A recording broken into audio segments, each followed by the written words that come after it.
কিন্তু পুজো করে চলে আসলাম একটা বিশেষ কাজে, যেটা বলতে পারো বাঙালির নস্টালজিয়া। ভাদ্র মাস আর বাঙালির ঘরে এটা হবে না তা কিন্তু কখনোই হয় না। সে কাজ যতই কঠিন হোক, কিন্তু সবাই কিন্তু চায় এটা একবার হলেও একটু খেতে। বুঝেই গেছো, ভাদ্র মাসের তাল। সে ভাদ্র মাস মানে এখন যদিও অনেক আগে থেকে তাল পাওয়া যায়। কলেজ থেকে ফেরার সময় দেখেছে কলেজের সামনে বসে বিক্রি হচ্ছিল তাল, তো দুটো নিয়ে এসেছে। তাল দুটো সত্যি এত সুন্দর, এত ভালো ছিল, কি বলবো। গতকাল এনেছে, তো আজকে আমি রেডি করছি, কারণ কাজটা যেহেতু সময় সাপেক্ষ, তার জন্য একটু সময় ধরে করতে হবে। তো দেখো তালটা একদম সুন্দর পেকে গেছে, তাই ওপরের যে টুপিটা থাকে সেটা ছাড়িয়ে নিলাম। এরপর যে শক্ত আঁশটা, সেটা কিন্তু এইভাবে, যদি পাকা তাল হয় তবে কিন্তু এরকম করে ধরে টান দিলেই কিন্তু খুলে চলে আসবে। একটা জিনিস কিন্তু অবশ্যই খেয়াল রাখবে, এগুলো কিন্তু প্রচন্ড ধার হয়, হাত কেটে যেতে পারে, তাই ধরে টানার সময় আস্তে আস্তে টানবে। এরপর এই তো দেখো আমি এগুলোকে খুলে নিয়েছি, প্রত্যেকটারই 3টে করে আঠি আছে। তো সেগুলোকে আমি জলে একটু ভিজিয়ে রাখবো কিছুক্ষণ, একটু নরম করার জন্য, নয়তো শক্ত শক্ত তালের আঠি থেকে রস বের করা যায় না। আমি তাই জলে ভিজিয়ে রাখি, আর সেই জলটা কিন্তু আমি পরে বের করে নিই, একসাথে তেতো জলটাও বেরিয়ে। কি করে সহজেই তাল থেকে তালের রস বের করবে আর সাথে তেতো জলও বেরিয়ে যাবে বা তেতো হবে না, সেটাই তোমাদের সাথে শেয়ার। প্রথমে তালের পাল্পটা বের করতে হবে, তার জন্য আমি নিয়েছি একটা এরকম থালা বা ঝাঁঝরি থালা যেটা বলে সেটাই। সেই থালার মধ্যে ঘষে নিচ্ছি, কারণ থালাটা আমার যথেষ্ট ধার আছে, তার জন্য। যদি ধার না থাকে তবে হবে না, কিংবা চালনিতে করতে পারো তোমরা, বাঁশের চালনিতেও হয়, বাঁশের ঝুড়ি কিংবা প্লাস্টিকের ঝুড়িতে। আমি যদিও সেগুলোতে কোনোদিন করিনি, আমার ছোটবেলায় আমি দেখেছি মা ঠাকুমারা করতো যেটা বাঁশের চালনিতে। আমি সবসময় এই থালাটাতেই এইভাবে পাল্পটা কালেক্ট। একটু জল বেশি দিয়ে ভিজিয়ে নিই, তবে কি হয়, হাত ব্যথা হয় না, একটু কম হয় আর কম কষ্ট হয়। শুকনো অবস্থায় কিন্তু এই ডলে ডলে বের করতে খুব বেশি কষ্ট। এবার দেখো একটা গামছাতে আমি তালের রসটা এইভাবে ছেঁকে নেব।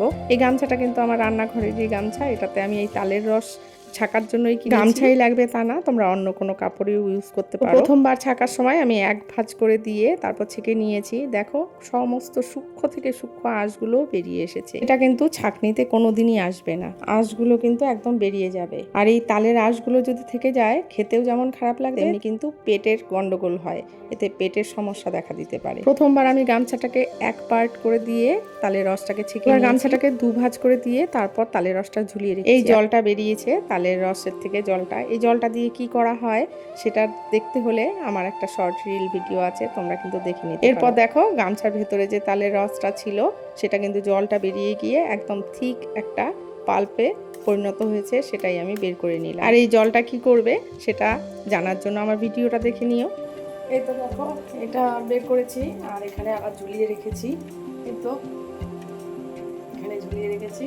এটা সঠিকভাবে তালের রস যদি সংগ্রহ করা যায়, তবে তেতোও হবে না, খেতেও মিষ্টি হবে। তো এই দেখো আমি তালের রসটা জাল করে, যতটা কঠিন মনে হয় কাজটা কিন্তু ততটা কঠিন না। 2টো পাল্প বের করেছি, 2টো তালের, সেটা দিয়ে আমি 2-3 তালের রস আর তালের বড়া করেছি। আর তাল খেতে ভালোবাসে না এমন লোক খুব কম। আজকে রাতে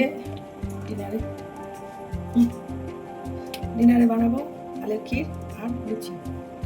আমি হাসলাম কেন বলো তো, আমি যেই কথাটা বলতে নিয়েছি আমার হাজব্যান্ড চলে এসেছিল। এতদিন থেকে ভিডিও করি, কিন্তু আমি এখনো আমার হাজব্যান্ডের সামনে ভয়েস ওভার দিতে পারি না, আমার কি যেন জানি না, আমার লজ্জা লাগে। আমি ভয়েস ওভার যখন দিই তখন সব সময়ই ঘরে দরজা বন্ধ করে দিই। এই দিক দিয়ে আমার তালের রসটা তো জাল করা হয়ে গেছে, এখন আমি লুচিটা বানিয়ে নিচ্ছি। তালের রস অনেকেই বের করে, কিন্তু অনেকের বাড়িতেই হয় তেতো, যেমন আমার শ্বশুর বাড়িতেই হতো তেতো তালের রস, এটা ওরা ভাবতো ওরকমই বোধহয় হয়, কিন্তু আমার বিয়ের পর এসে আমি ওদের শিখিয়ে দিয়েছি যে কি করে তালের রস থেকে একদম তেতো ভাবটা দূর করা যায়। তখন পরে বলছিল যে এত মিষ্টি হয় তাল, সে আমরা জানতামই না। আসলে সবাই তো সব কিছু জানে না, তাই অনেক কিছুই আছে, এখন মোবাইলের যুগ, অনেক কিছু জানা যায়, আগে তো তা ছিল না, তার জন্য অনেক কিছুই জানতো না। তো আমি যেহেতু জানি, তার জন্য ভাবলাম তোমাদের সাথে শেয়ার করি। আমি যেভাবে তালের রসটা সংগ্রহ করলাম, তোমরা সেভাবে করে দেখো। তালের রস কালেক্ট করতে কষ্টও হবে না আর তেতোও হবে না। তালের ক্ষীরটা তো আমার বানানো হয়ে গেছে, এবার লুচিগুলো ভেজে নিচ্ছি, কারণ মেয়েরা আমার লুচি হলে আর কিছু লাগে না, ওরা লুচি খেতে প্রচণ্ড ভালোবাসে, তাই আগেই বলে দিয়েছে লুচি আর তালের ক্ষীরই আজকের ডিনার হবে। তো আশা করি তোমাদের ভিডিওটা ভালো লাগবে, ভালো লাগলে লাইক করো, শেয়ার করো, আর চ্যানেলটা ফলো করতে একদম ভুলো না। চলো আজকে ডিনারটা সেরে ফেলি, আজ তবে আসি, আবার দেখা হচ্ছে পরবর্তীতে।